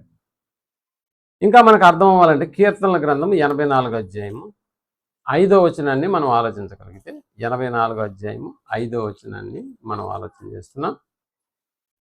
కీర్తనల గ్రంథము 84:5. నీ వలన బలమునందు మనుష్యులు ధన్యులు, అది యాత్ర చేసే మార్గములు వారికి అతి ప్రియములు అన్నాడు. అతి ప్రియములు అన్నాడు. యాత్ర చేసేటటువంటి మార్గాలు వాళ్ళకి అతి ప్రియములు. దేనికి సంబంధించిన యాత్ర ఇది? ఆల్రెడీ భూమి మీదకి యాత్ర చేయడానికే మనం వచ్చాము. దాంట్లో మళ్ళీ యాత్ర చేసే కాలం యాత్ర చేయు మార్గములు వారికి అతి ప్రియములు అన్నాడంటే, దేవుని పని కోసం మనం ఎన్నెన్నో మీటింగులకి ఎంతో దూరం కూడా మనం ప్రయాణం చేసామా? ఎంతో దూరం కూడా ప్రయాణం చేసాం. నిజంగా చెప్పాలంటే కొంతమందికి ప్రతిరోజు మీటింగే, ప్రతిరోజు వాళ్ళు ప్రయాణంలోనే ఉంటారు. ఎప్పుడో ఆదివారానికి కానీ ఇళ్ళకి రారు, లేకపోతే ఎప్పుడో నెలకు ఒకసారి కానీ ఇంటికి పోరు. అంటే ఇక్కడ భూమి మీదకి వచ్చిందే అసలు పని నిమిత్తము. ఆ పనిలో వాళ్ళు యాత్రలు చేస్తూ ఉంటారు. అది దేనికి సంబంధించిన యాత్రలు? దేవుని పని మీద తిరిగేటటువంటి యాత్రలు. అలాంటి యాత్రలు వాళ్ళకి ఎలాగుంటాయంట? అతి ప్రియములు, అతి ప్రియములు. ఎందుకంటే నీ వలన బలమునందు మనుష్యులు ధన్యులు, యాత్ర చేయు మార్గములు అన్నాడు. అంటే భూమి మీదకి వచ్చి దేవుని పని మీద నువ్వు ఎక్కడికెక్కడికి తిరుగుతున్నావో ఆ యాత్ర చేసే మార్గాలు ఎలాగుంటాయంట? అతి ప్రియములు. దేవుని పనుల మీద తిరిగేటటువంటి కాలం నిజంగా అది చాలా ప్రియమైనది. అందుకనే ఒక మీటింగ్ అయిపోగానే మళ్ళీ మీరు నన్ను అడుగుతున్నారు, మళ్ళీ మీ ఎప్పుడు మీటింగ్ అన్నా అని అంటున్నాను. ఎందుకు? అక్కడికి వెళ్ళాలి, మళ్ళీ దేవుని పని చేయాలి. సో ఎన్ని మీటింగులు జరిగితే ఎన్ని ప్రాంతాలు మనం చూస్తున్నామో మనకు బాగా తెలుసు. అందుకనే తర్వాత మీటింగ్ ఎప్పుడు అన్న ఆలోచన మనకు వస్తూ ఉంటుంది. అందుకని ప్రియమైనటువంటి వాళ్ళరా, దేవుని రాయించినటువంటి 66 పుస్తకాలలో యాత్రకు సంబంధించిన కీర్తనలు కూడా ఉన్నాయి. ఒకసారి మనం యాత్రలకు సంబంధించిన కీర్తనలు ఎక్కడ ఉన్నాయో 120వ అధ్యాయం తీయండి. కీర్తనల గ్రంథము 120వ అధ్యాయాన్ని మనం ఆలోచన చేసి పైన ఒక చిన్న అక్షరాలతో రాయబడినటువంటి మాట మీకు కనిపిస్తుంది. యాత్ర కీర్తన, అని ఉందా? 121, యాత్ర కీర్తన, 122, యాత్ర కీర్తన, 123, యాత్ర కీర్తన, 24, యాత్ర కీర్తన, 25, యాత్ర కీర్తన, 26, యాత్ర కీర్తన, 27, యాత్ర కీర్తన, 28, 128, యాత్ర కీర్తన, 129, యాత్ర కీర్తన, 30, యాత్ర కీర్తన, 31, యాత్ర కీర్తన, 32, యాత్ర కీర్తన, 34, 33, యాత్ర కీర్తన, 134. యాత్ర కీర్తన. చూసారా? అంటే ఎన్ని కీర్తనలు ఉన్నాయో. ఈ కీర్తనల నంబర్ కానీ మీరు ఆలోచన చేస్తే ఇవన్నీ కూడా యాత్ర చేసేటటువంటి వారికి యాత్ర కీర్తనలు. ఇవి పాటలే, కానీ దేవుని మాటలు ఇందులో ఉన్నాయన్న సంగతి మనం జ్ఞాపకం చేసుకోవాలి. ఇంకా చూడండి 119వ అధ్యాయము 54, 55వ వచనాన్ని మనం ఆలోచించగలిగితే చూడండి మళ్ళీ ఏం చెప్తున్నాడు? యాత్రికుడనైన నేను. పాటలు పాడుటకు. బస అంటే యాత్ర చేసే దినాలు అన్నమాట అవి. నా బసలో పాటలు పాడుటకు నీ కట్టడలు నాకు హేతువాయను అన్న పదాన్ని వాడుతున్నాడు. హేతువాయను. యాత్ర చేసేటటువంటి మనకు ఏం తెలిసినటువంటివిగా ఉండాలంటే దేవుని వాక్యం మీద అవగాహన కలిగినటువంటి వారుగా ఉండాలి. యాత్ర చేసేటటువంటి నువ్వు నేను దేవుని యొక్క జ్ఞానంతో నింపబడాలి. దేవుని యొక్క జ్ఞానం లేకపోతే ఈ యాత్ర ఎక్కడి నుంచి వచ్చావో తెలియదు, మళ్ళీ ఇక్కడి నుంచి పోయేటప్పుడు ఎక్కడికి వెళ్ళాలో కూడా నీకు తెలియదు. కాబట్టి ఎప్పుడు కూడా దేవుని యొక్క జ్ఞానంతో నింపబడుతూ రావాలి. దేవుని పనుల్లో మనం ప్రయాణం చేయాల్సినటువంటి వాళ్ళందరము ఏ పనులు యాత్ర చేస్తున్నారో అన్న సంగతిని గురించి కూడా మనం ఆలోచన చేస్తే లోకంలో కూడా చాలామంది యాత్ర పేరుతో కూడా కొన్ని ప్రాంతాలకు వెళ్తూ ఉంటారు. అలా వెళ్తున్నటువంటి వారిని ఉద్దేశించి యాకోబు కూడా ఒక పదాన్ని రాస్తున్నాడు. ఒకసారి మనం యాకోబు పత్రిక 4వ అధ్యాయము 13వ వచనాన్ని మనం ఆలోచించగలిగితే యాకోబు పత్రిక 4వ అధ్యాయం 13వ వచనం. అదిగో నేడైనను రేపైనను అదిగో ఒకానొక పట్టణానికి, అంటే మరొక ప్రాంతానికి, లేకపోతే ఒక పనివాడుగా లేకపోతే యాత్రికుడుగా మరొక ప్రాంతానికి వెళ్ళిపోయి అక్కడ ఒక సంవత్సరం ఉండి వ్యాపారం చేసి లాభం అది వ్యాపారం చేసి సంపాదించుకుందాం రండి అని చెప్పుకుని వారులారా, రేపేం సంభవిస్తుందో నీకు తెలియదు. కాబట్టి ఆ ప్రయాణాలు మానుకో. అసలు నువ్వు ఎందుకు ఏ పని మీద వచ్చావో అన్న సంగతి నీకంటూ ఒక అవగాహన ఉంటే ఆ పని మీద నువ్వు యాత్ర చేయి. ఆ పని మీద నువ్వు దేశాలు తిరుగు. ఆ పని మీద నువ్వు ఎన్నో ప్రాంతాలు తిరుగు. అది నీకు ఒక యాత్రలాగా ఉంటుంది. ఆ యాత్ర చేసేదానికి నీకు బహుప్రియములు అవుతాయి. అపోస్తుడైనటువంటి పౌలు గారు చేసిన ప్రయాణాలను గురించినటువంటి చివరి మ్యాప్ మనకు కనిపిస్తుందా బైబిల్లో? టూర్ వెళ్ళినాడు అనుకుంటున్నారా? దేవుని పని మీద తిరిగినటువంటి ప్రాంతాల యొక్క మ్యాప్ను అక్కడ వేశారు. మీ బైబిల్లో చివరి పేజీలో ఉంటుంది చూడండి. అపోస్తుడైన పౌలు గారు ప్రయాణం చేసిన దేశములు అన్న పదం రాసి ఉంటుంది అక్కడ. ఇప్పుడు వచ్చే బైబిల్లో ఆ మ్యాప్లు ఇవ్వట్లేదు. అంటే దీన్ని బట్టి మనకు ఏమర్థం అవుతుంది? అందుకనే ఇన్ని ప్రయాణాలు ఆల్రెడీ ప్రయాణం యాత్రికుడిగానే ఈ భూమి మీదకు పంపబడినటువంటి పౌలు గారు ఈ భూమి మీదకి వచ్చి మళ్ళీ ఎక్కడెక్కడ తిరిగాడు? కొన్ని దేశాలే తిరిగేశాడు ఆయన. నేను అసలే యాత్రికుడిని, అసలు దేవుని పని మీద పంపబడినటువంటి వాడిని, ఏ ఊరి నుంచి ఏ ఊరికి వెళ్తున్నాడో, ఎన్ని కష్టాలు పడ్డాడో, ఇవన్నీ పౌలు గారికి ఎలా ఉన్నాయంటే అతి ప్రియములుగా ఉన్నాయి. అందుకనే ఆయన చేసినటువంటి ప్రయాణాలన్నింటినీ దృష్టిలో ఉంచుకొని నేను ఇన్ని ప్రయాణాలు చేసినా కూడా నా టార్గెట్ అంతా ఒకటే అన్నాడు. నేను గురి యొద్దకే పరిగెత్తుతున్నాను. నా ప్రయాణం నా గురి యొద్దకు చేర్చాలి అన్న ఆలోచనతోనే చేస్తూ ఉన్నాడు. ఇంతకీ మనం ఎందుకు వచ్చాం భూమి మీదకి? అందుకనే 1 పేతురు 2వ అధ్యాయం 11, 12లో మనకు చెప్పాడు దేవుడు యాత్రికులు పరదేశులు ఉన్నారని. ఇప్పుడు 9వ వచనాన్ని మనం ఆలోచించగలిగితే 9వ వచనం, అయితే మీరు చీకటిలో నుండి ఆశ్చర్యకరమైనటువంటి తన వెలుగులోనికి మిమ్మల్ని ఇప్పుడు దేనికంట? గుణాతిశయములను ప్రచురము చేయుటకు మనం వచ్చాము లోకంలోకి. బాగా గుర్తుపెట్టుకోండి. ఎవరు గుణాతిశయాలను? ఒకటేమో దేవుని పని చేయడానికి, 2 యేసుక్రీస్తుల వారి యొక్క గుణాతిశయములను ప్రచురం చేయుటకు మనం పంపబడ్డాం. మీరు కూడా చూసినటువంటి ప్రదేశాలన్నీ, అరకులోకి వెళ్ళి చాలా చూసాం, విశాఖపట్నంకి వచ్చి చాలా చూసాం. చూసిందల్లా నాదే నాదే నాదే అని ఏమన్నా అనుకున్నారా? నాది కాదు నాది కాదు నాది కాదు అనుకున్నారా లేదా? మనది కాదు కాబట్టే టికెట్ ఇచ్చి మరీ చూసి వచ్చాం. అదే మనదైతే టికెట్ తీసుకుంటాడా వాడు? మనమే టికెట్లు అమ్ముతాం. అంటే మనది కాదు కాబట్టే మనం టికెట్ కొనుక్కొని చూసేసి వచ్చేసాం. అదే మనదైతే మనం ఏమీ కొనాల్సినటువంటి అవసరం. అంటే మనం చూసిన ప్రతి ప్రదేశాలు అవి ఎంత అందంగా ఉన్నా కూడా, ఎంత పెద్ద బిల్డింగ్స్ అయినా కూడా, మన మనసులో ఉన్నది ఒకటండి, ఇవి నాయి కాదు. నాయి కాదన్న ఆలోచన ఎందుకు వచ్చింది? నేను యాత్రికుడిని కాబట్టి. అంతేనా? వైజాగ్లో ఉన్నంతసేపు నువ్వు ఎవడివి? పరదేశివి, యాత్రికుడివేనా? పరదేశీ యాత్రికుడు కాబట్టే నువ్వు ఆ ప్రదేశాల్లో చూస్తున్న ప్రతి ఒక్కటి కూడా నీది కాదు అన్న ఆలోచన నీకు వచ్చిందా లేదా? ఇప్పుడు భూమి మీదకి వచ్చినటువంటి మనకు కూడా దేవుడు చెప్తున్నాడు, నాన్న నువ్వు భూమి మీదకైతే వచ్చావు కానీ భూమి మీద నువ్వు ఎవరు? యాత్రి. కాబట్టి చూసిందల్లా నీదే అవుతుందా? సంపాదించుకునేది కూడా నీది కాదన్నాడు దేవుడు. సంపాదించుకునేది కూడా నీది కాదు. కాబట్టి ఇవి నావి కావని ప్రయాణంలో ఉన్నప్పుడు ఎలా మనం భావించాం. అందుకని పౌలు గారి మాటలలో చెప్తున్నాడు, కాలము సంకుచితమై ఉన్నది. మనం ఆ రోజు కూడా మాట్లాడుకున్నాం. ఎక్కడ? కొరింథీయులకు రాసిన మొదటి పత్రిక 7వ అధ్యాయంలో మనకు కనిపిస్తున్నటువంటి ఈ మాట మనకి చాలా స్పష్టమైనటువంటి వివరణ ఇస్తూ ఉంది. మళ్ళీ ఒకసారి మనం జ్ఞాపకం చేసుకున్నాం. సహోదరులు 29వ వచనం 7వ అధ్యాయము మొదటి కొరింథీయులకు రాసిన, సహోదరులారా నేను చెప్పేది ఏంటంటే, అదిగో కాలము సంకుచితమై ఉన్నది. అంటే ఆల్రెడీ ఏమైపోయింది? కాలం దగ్గరకు వచ్చేస్తాం, సంకుచితమై ఉంది కనుక అది అసలు ఈమె నా భార్య అని నువ్వు అనుకున్నావే ఆ రోజు పెళ్లి చేసుకున్నప్పుడు, ఆమె కూడా మీ ఆవిడ కాదు అంటున్నాడు.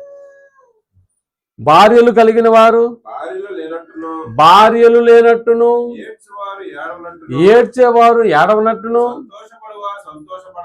సంతోషపడువారు సంతోషపడనట్టును. చాలా మంది షాపింగ్ అని టైం ఇచ్చామండి. కొంతమంది పోయి కొన్ని వస్తువులు కొనుక్కొచ్చుకున్నారు. కొనుక్కున్న ప్రతిసారి అలా ఫీల్ అవుతాం మనం, నాదే అని ఫీల్ అవుతాం. దేవుడు అన్నాడు అది నీది కాదు అన్నాడు. కొనువారు తాము కొనినది తమది కానట్టును, ఈ లోకం అనుభవించేవారు అమితముగా అనుభవింపునట్టును ఉండవలెను. ఎందుకు అలా ఉండాలి? ఈ లోకపు నటన గతించుచున్నది అన్నాడు. చూసారా? అంటే ఇక్కడ మనం ఈ కాలం అసలే సంకుచితమై ఉంది కాబట్టి భార్యలు కలిగినటువంటి వారు కూడా భార్య లేనట్టుగా బతకాలి. ఎందుకంటే నువ్వు యాత్ర చేయడానికి వచ్చావు ఇక్కడికి, అంతేకాని మనం కూడా అక్కడికి వెళ్ళాము, యాత్ర చేసాము. ఆ దేశానికి లేకపోతే ఆ ఊరికి మనం పరదేశిగా ఉన్నాము. పరదేశిగా ఉండి మనం చూసినటువంటి ప్రదేశాలన్నీ మనవి కాదు. ఏమైనా అరకుకి వెళ్ళాము, ఒక హోటల్లో ఓ రాత్రి అంతా మనం అక్కడ మంచి శాంతి తీర్చుకున్నాం, విశ్రాంతి తీసుకున్నాము. ఇది నాదే అంటే హోటల్ ఓనర్ ఒప్పుకుంటాడా? అంతేనా? అంటే మనం యాత్ర చేయడానికి వచ్చాము, పరదేశులుగా మనం అక్కడికి వెళ్ళాము.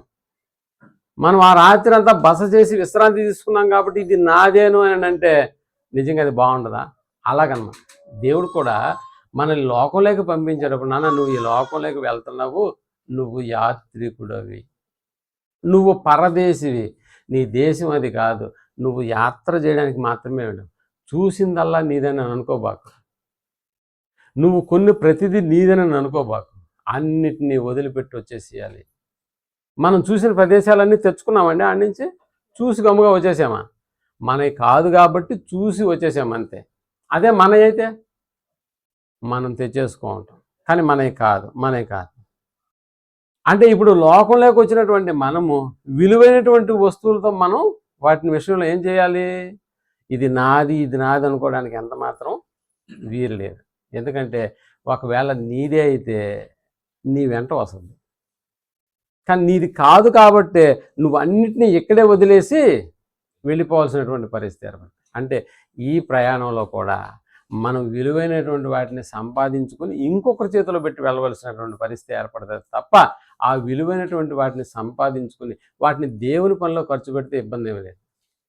కానీ అది నా తర్వాత నా వారసుడు, నాకు ఇంకొకడు, వాడికి ఇచ్చేసి వెళ్తానంటే ఆడికి ఇచ్చేసి వెళ్తావే తప్ప, పోనీ ఆడేనేమన్నా దేవుని కోసం ఖర్చు పెడతాడా? అసలు అవి కూడా చేయదు. కాబట్టి ప్రయాణంలో ఎలాగ ఉండాలని మనం అనుకుంటున్నామంటే విలువైనటువంటి ఆభరణాలు కూడా తీసుకెళ్ళలేము.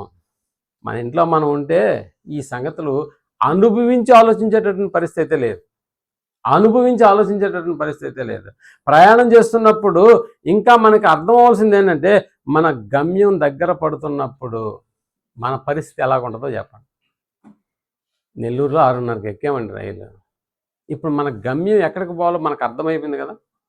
ఇప్పుడు గమ్యం చేరుకునేటప్పటికి మన పరిస్థితి ఎలాగుందో చెప్పండి. ఎవరి పాటుకోళ్ళు నిద్రపోతా ఉన్నారా? 4:30కి రైలు అంటే 4:30కి విశాఖపట్నంలో రైలు ఆగాలి. 20 నిమిషాల కంటే ముందే తీసుకెళ్ళాడు. మనం ఎన్ని గంటలకు లేచాము? ఇంకా అరగంట ముందే లేచేసామా? మనం లేవడం మాత్రమే కాదు, మనతోటే అక్కడ దిగాల్సిన వాళ్ళందరినీ ఫోన్లు చేసేసామా? ఆ బొగ్గులను వాళ్ళు లేచారో లేదో అన్నీ. అంటే ఇక్కడ మనకి గమ్యస్థానం చేరుకునేటప్పటికి నిద్ర పట్టదు, అంతేనా? ఇంకా కొంచెం దూరంగా ఉందంటే అది వేరే సంగతి, మళ్ళీ పడుకుంటావు. కానీ ఇక చాలా దగ్గరలో ఉందన్నప్పుడు నిద్ర పడుతుందా? నిద్ర పట్టదు, నిద్ర పోం కూడా. కాబట్టి ఇప్పుడు ఆలోచన చేయండి, మన గమ్యస్థానం ఇక్కడ మనం వెళ్ళిపోతున్నాం. మన గమ్యస్థానం చేరుకునేటప్పటికి మనం కూడా ఎంత జాగ్రత్త అంటే అప్పుడు ఎప్పుడైతే వైజాగ్ మనం చేరుకుంటున్నామో, లేకపోతే వైజాగ్ నుంచి నెల్లూరు వచ్చేటప్పుడు నెల్లూరు వచ్చేస్తుంది ఇంకొక అరగంట ఆయన అనగానే మన బ్యాగులన్నీ సర్దుకుంటాం, దిగడానికి ఇంట్రెస్ట్ చూపిస్తాం. నిద్రపోతున్న వాళ్ళని కూడా లేచి నెల్లూరు వచ్చేస్తున్నానని అంటే పక్క వారిని కూడా మనం ఏం చేస్తున్నామంటే అలర్ట్ చేసేస్తాం, లే తొందరగా. మరి ఈ జీవిత కాలంలో భూమి మీద యాత్రగా చేసినటువంటి ఈ జీవిత కాలంలో ఇప్పుడు మన గమ్యం దగ్గర పడేటటువంటి విషయం మనకు ఎలా తెలుస్తుంది? ట్రైన్లు అంటే అలారం పెట్టుకుంటాం, పక్కన వాళ్ళు లేపుతారు. మరి లోకంలోకి వచ్చిన తర్వాత నువ్వు నీ గమ్యస్థానం చేరేటప్పుడు మనకు ఎలా తెలుస్తుంది? మన గమ్యస్థానం వచ్చేటప్పుడు, మన గమ్యస్థానానికి చేరుకోబోతున్నాం అన్నప్పుడు మనకు వచ్చేటటువంటి ఆ సంజ్ఞలు లేకపోతే గుర్తులు ఏంటంటే, జుట్టు తెల్లబారి పడుతుంది, బాగా కనిపించే కన్ను కనపడకుండా పోతుంది, బాగా వినిపించే చెవు వినపడకుండా పోతుంది, బాగా నడిచే కాలు, అంతేనా? కాళ్ళు కూడా వాసిపోయినాయి కొంతమందికి, మనం తిరిగే తిరుగుళ్ళకి కీళ్ళ నొప్పులు వచ్చేసినాయి. అంటే చూడండి, ఒక్కొక్క గుర్తు మనకి ఏం చేస్తుందని అంటే, బాబు నీ గమ్యస్థానం దగ్గరగా ఉంది. మీరు బాగా గమనించండి, కొంతమందికి పడుకున్నా కూడా నిద్ర పడుతుందా? వయసులో ఉన్నప్పుడు నిద్ర లేపితే కోపడతాం, కానీ వయసు పెరుగుతున్న కొలది, ఇక గమ్యస్థానానికి దగ్గర అవుతున్న కొలది మనకి నిద్ర కూడా పట్టదండి. రాత్రిపూట పనుకొని చూడండి మీరు కావాలంటే. ఫీలింగ్స్ ఎలాగుంటాయని అంటే, మన గమ్యస్థానం ఏమైనా చేరుకోబోతున్నామని అంటే మనకు కూడా కొన్ని గుర్తులు వస్తూ ఉంటాయి. మన వయసు ఎంత? దగ్గర పడిపోతూ ఉంది, ఆయుష్ తరిగిపోతూ ఉంది, మన యాత్ర దగ్గర పడుతుంది, ముగింపుకు వస్తున్నామని అంటే అన్ని వాటి పనులన్నీ ఏమైపోతాయని అంటే కళ్ళు మసకబారిపోతూ ఉంటాయి, చెవి వినపడకుండా పోతూ ఉంటుంది, కాళ్ళు నడవలేకుండా పోతూ ఉంటాయి, చేతులు పని చేయలేక ఇంక నేను చేయలేను, ఇక నడవలేను, పళ్ళు ఊడిపోతూ ఉంటాయి, నడిచే కాళ్ళు సనగిల్లిపోతాయి, శరీరంలో విపరీతమైనటువంటి మార్పులు వచ్చేస్తాయా? కాబట్టి మెలకువతో ఉండండి అన్నాడు. నీ ముగింపు వచ్చేస్తూ ఉంది, నువ్వు దిగాల్సినటువంటి చోటు వచ్చేస్తుంది, కాబట్టి నువ్వు చాలా మెలకువతో ఉండండి అని చెప్తున్నాడు. అందుకనే రోమాపత్రిక 13:11 మనం ఆలోచన చేస్తే, రోమిలకు రాసిన పత్రిక 13:11 మనం ఆలోచన చేసినప్పుడు అక్కడ పౌలు గారు చెప్తున్నటువంటి మాట రోమా సంఘానికి, మరియు అదిగో ఏ కాలము? మన గమ్యస్థానం చేరుకునే కాలమును ఎరిగి నిద్ర మేలుకొను వేళ అయినది అని తెలుసుకుని అలాగూ అంటే సిద్ధపడండి, అన్ని జాగ్రత్తగా చూసుకోండి, మీ లగేజీలు జాగ్రత్త. అంటే మీ వెంట తెచ్చుకునేటివి కొన్ని ఉన్నాయి భూమి మీద బతికినంత రోజు. ఏమున్నాయని మనం వెంట తెచ్చుకునేటివి? వారి క్రియలు వారి వెంట వెళుతున్నాయి. నీ బ్యాగ్ నిండా ఏముండాలి? ఆ రోజు నువ్వు చేసిన సత్క్రియలు ఉండాలి, నువ్వు చేసిన క్రియలు ఉండాలి. అక్కడికి వెళ్ళిన తర్వాత దేవుడు ఒక్కొక్కటి పేరు పెడితే, ఏం బాబుతి బ్యాగులో ఏం పెట్టుకొచ్చావు? అన్ని క్రియలేనండి అంటావా? రైట్, అన్ని క్రియలే. అవి మంచివైనను సరే, చెడ్డవైనను సరే, వాటి ప్రకారం దేవుడు ఏమిస్తాడంట? ప్రతిఫలం ఇస్తాడు. సో మన లగేజీ దేంతో నిండిపోయి ఉండాలి? మాసిన బట్టలతో కాదు. మీరు అందరు తిరిగి వచ్చేటప్పుడు అన్ని మాసిన బట్టలేనా? ఉతుక్కున్నారు అక్కడ. ఉతుక్కున్నా కూడా అన్ని ఉతుక్కోలేదు కదా, కొన్నే కదా ఉతుక్కున్నారు. కానీ ఈ లోకం నుంచి మనం వెళ్ళేటప్పుడు మన కాలము, అందుకనే కాలమును ఎరిగి ఇంకొక గంటలో నెల్లూరు వచ్చేస్తుంది, ఇంకొక అరగంటలో నెల్లూరు వచ్చేస్తుంది. ఎంత అలర్ట్ అయిపోయావు చూడు. నీ పక్కన వాళ్ళందరినీ నిద్ర లేపేసావు, నువ్వు కూడా నీ బ్యాగులన్నీ సర్దేసుకున్నావు, ఏ వస్తువు కూడా మర్చిపోకుండానే తీసుకొచ్చేసుకున్నావే. అలాగనమాట ఈ జీవితం అనేటటువంటి నీ గమ్యస్థానం చేరుకునే లోపు కాలమును ఎరిగి నిద్ర మేలుకో అన్నాడు దేవుడు. కాలమును ఎరిగి నిద్ర మేలుకో. నువ్వు సర్దుకున్నటువంటి బ్యాగు నీ మాసిన బట్టలతో కాదు ఈ లోకంలో ఉండాల్సిందే, నువ్వు చేసిన సత్క్రియలతో నిండిపోయి ఉండాలి. అదే నీ వెంట వస్తుందన్న సంగతి మర్చిపోకూడదు. వారి క్రియలు వారి వెంట వచ్చుచున్నవి, క్రియలతో మన లగేజీతో వెళ్ళిపోవాలి. ప్రియమైనటువంటి దేవుని సముఖంలో బ్యాగ్ అక్కడ పెట్టాలి. ఏంటి ఆ బ్యాగులు అంటే నువ్వు చేసిన సత్క్రియలు. ఎలా బ్రతికినా పర్లేదని అనుకుంటావా? ఎలా బ్రతికినా పర్లేదు, కానీ వెళ్ళే పయనం వేరే లోకానికి ఉంటుంది. అందుకని ఓ పరదేశీ, నీ పయనం ఎటు ప్రయాణం చేస్తున్నావు నీకు అర్థమవుతుందా? ఎటు ప్రయాణం చేస్తున్నావు? అందుకని యాత్రికులను పరదేశంలో ఉన్నామని చెబుతూ అక్కడ ఒక చక్కటి మాటను ఉపయోగిస్తున్నాడు చూడండి. పేతురు రాసిన మొదటి పత్రిక 2:11 వచనంలో, ప్రియులారా మీరు పరదేశులను యాత్రికులమై ఉన్నారు కనుక ఆత్మకు విరోధముగా శరీర ఆశలను విసర్జించి దూషింతురు, ఆ విషయంలో వారు మీ సత్క్రియలను చూచి వాటిని బట్టి దర్శన దినమున దేవుని మహిమపరచినట్లు వారి మధ్యన మంచి ప్రవర్తన గలవారై ఉండవలెనని. ఏమండి, అరకు వెళ్ళిన తర్వాత ఒక 5 ఆటోలు మాట్లాడుకున్నాం కదా. నేను ప్రయాణంలో ఎలా ప్రవర్తన ఉండాలో చెప్పడానికి ఇది ఒక ఉదాహరణ.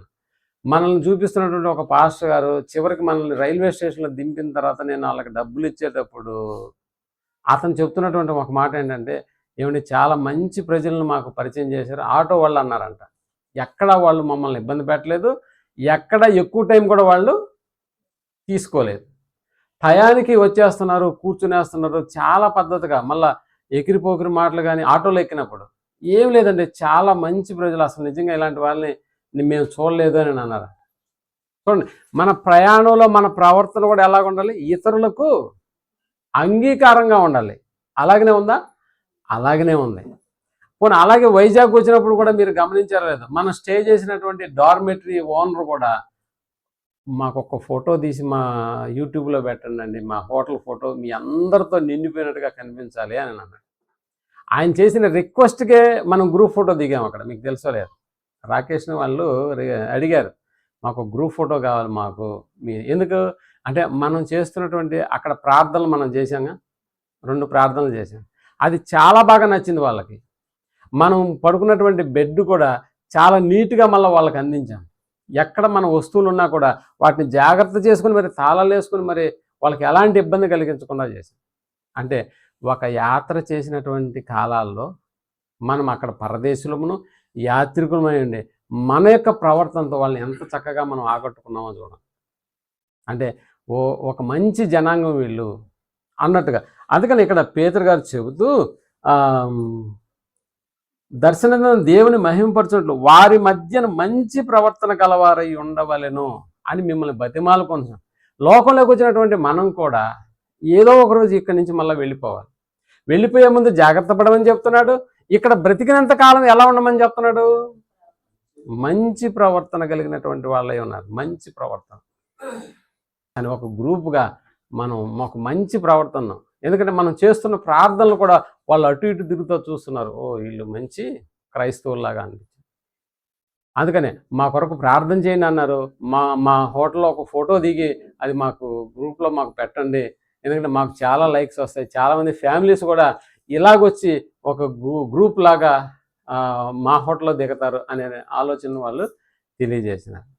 అంటే వాళ్ళు అంటున్నటువంటి మరొక మాట ఏంటంటే, ఏమండి ఇంక ఈరోజు మీరు 6 గంటలకు వెళ్ళిపోతారా, మాకు చాలా బోరు పడుతుందండి, ఇప్పుడు దాకా మీరు అంటే ఎంత కలివిడిగా ఉన్నామో ఇంత అదంతా నిండిపోయింది మన వాళ్ళతో, మన బ్యాగులతో, మన పిల్లలతో నిండిపోయింది, ఇది మళ్ళీ మాకు దొరకదేమో ఇలాంటి అవకాశం అన్నట్టుగా ఫీల్ అయ్యారండి వాళ్ళు, ఆ మాట అన్నారు.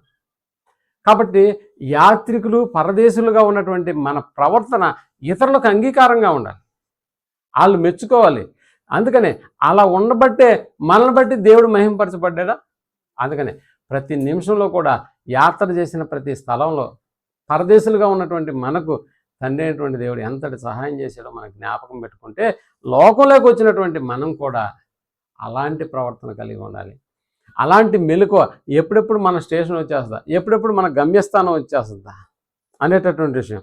అందుకనే మన పయనం ఎప్పుడు కూడా పరదేశులుగా ఈ లోకంలోకి వచ్చాము, దేవుని పని నిమిత్తం ఈ భూమి మీద మనం బ్రతుకుతున్నాము, కనిపించిన వల్ల మనం కాదు, ఏదో ఒకరోజు వీటిని విడిచిపెట్టేసి వెళ్ళిపోవాలి. అది మనం వెళ్ళిపోయేటప్పుడు మంచి సత్క్రియలతో మన బ్యాగ్ నింపుకొని మరీ వెళ్ళాలి. అలాంటి ప్రవర్తన, అలాంటి సత్క్రియలు మనకు లేకపోతే మన పయనం ఎక్కడికి వెళ్ళిపోయే ప్రమాదం ఉంది? నిత్య నరకానికి వెళ్ళిపోయే ప్రమాదం. కాబట్టి నిత్య జీవానికి వెళ్తావో నిత్య నరకానికి వెళ్తావో, ఓ పరదేశి అంటే ఎవడో అనుకున్నారు, మనమే ఆ పరదేశులం, మనమే ఆ యాత్రికులం. ఒక్కసారి నీ పైన ఎటు నుంచి ఎటుపోయి వెళ్ళిపోతుందో ఒక్కసారి విన్నటువంటి మాటలను బట్టి నీకు నువ్వే బేరీజు వేసుకో, పరిశీలన చేసుకో. అందుకని యాత్ర ముగించేలోపు యాత్రను కూర్చున్నటువంటి అనుభవాలు ఒక్కొక్కటిగా ఈ పాఠంలో పెట్టి మీకు కళ్ళకు కట్టినట్టు చూపించాను, దాన్ని మీరు ఆలోచించేయండి. ఈ లోకంలో కూడా అలాంటి బ్రతికే మనం బ్రతికి అందరి చేత మంచి ప్రవర్తన కలిగినటువంటి వారుగా మనం ఉండి దేవుణ్ణి మహింపరచబడి మన గమ్యస్థానం చేరేటప్పటికి సత్క్రియలతో మన లగేజ్ నింపుకొని మనం నిత్య జీవానికి వెళ్ళిపోవాలి తప్ప నిత్య నరకానికి వెళ్ళిపోయే అవకాశం ఎవరిలో కూడా ఉండకూడదని ఈ మాటలు చెప్తూ ముగిస్తున్నాను. ప్రార్థన చేసుకున్నాం. ప్రేమ కలిగినటువంటి మా గొప్ప తండ్రి నానా, ఇప్పటి వరకు మీరు మాకు అందించినటువంటి అద్భుతమైనటువంటి మాటలను బట్టి, జ్ఞానాన్ని బట్టి మిమ్మల్ని కొనియాడుతూ మీకు కృతజ్ఞతలు చెల్లిస్తున్నాను నాన్న. గత వారంలో మేము చేసినటువంటి యాత్ర, పరదేశులుగా ఉన్నటువంటి ఆ ప్రాంతం అంతా నాన్న ఎలా గడపాలో, మా యొక్క గమ్యస్థానం చేరుకునేటప్పటికి మేము ఎలా నిద్ర మేలుకున్నాలో అనే సంగతులను బట్టి యాత్ర చేసిన తర్వాతనే మాకు ఈ భూలోక యాత్రను గురించి మాకు అర్థమైంది. మీరు రాయించినటువంటి మాటలు పదిలంగా ఉన్నాయి, కానీ పరిశీలించేటటువంటి భాగ్యం మాకు దొరకలేదు. ఒకనాడు ఇశ్రాయేల్ ప్రజల గురించి కూడా మీరు మాట్లాడినటువంటి మాట, యోచన లేదు, ఆలోచించరు, జ్ఞానం లేదని మాట్లాడారు. నానా జంతువులకు మరి పక్షులకు కూడా మీరు జ్ఞానాన్ని ఇచ్చారు. వాటికంటే మించినటువంటి వారుగా మీ స్వరూపం, మీ పొలుగుతో మమ్మల్ని తయారు చేశారు, నిర్మించారు. కానీ ఆ జ్ఞానం అందరిలో లేకుండా పోయింది. ఈనాడు క్రైస్తవులుగా ఉండి కూడా 66 పుస్తకాల సముదాయం మా చేతిలో ఉంచి కూడా ఈ ప్రయాణానికి సంబంధించి, యాత్రకు సంబంధించి పరదేశులుగా ఉన్నటువంటి ఈ జ్ఞానం అందరిలో లేకుండా పోయింది. కానీ కొంతవరకైనా మేము ఆలోచన చేయడానికి, యాత్ర చేసిన తర్వాత అద్భుతమైనటువంటి రీతిలో మమ్మల్ని నడిపించినటువంటి మీ విధానాన్ని బట్టి మీ కృతజ్ఞత చెల్లిస్తూ, ఇలాంటి వాక్యాన్ని ఆలోచించేటటువంటి భాగ్యాన్ని మాకు అనుగ్రహించిన మీ కృపను బట్టి, మీ ప్రేమను బట్టి మిమ్మల్ని కొనియాడుతూ మీ కృతజ్ఞత చెల్లిస్తూ, విన్నటువంటి వాక్యాన్ని బిడ్డలు తమ హృదయాల్లో ఉంచుకొని అలా ఆలోచన చేసి రాబోయేటటువంటి ఆ ఉన్నతమైనటువంటి లోకాన్ని సత్క్రియలతో నింపుకొని ఆ లోకం మేము చేరేటట్లుగా మాకు సహాయాన్ని అందించమని కోరుకుంటూ ఈ ప్రార్థనను మా రక్షకుడును మీ ప్రియకుమారుడైనటువంటి యేసుక్రీస్తు వారి నామములో ప్రార్థించి అడిగి వేడుకొనుచున్నాము తండ్రి. ఆమేన్.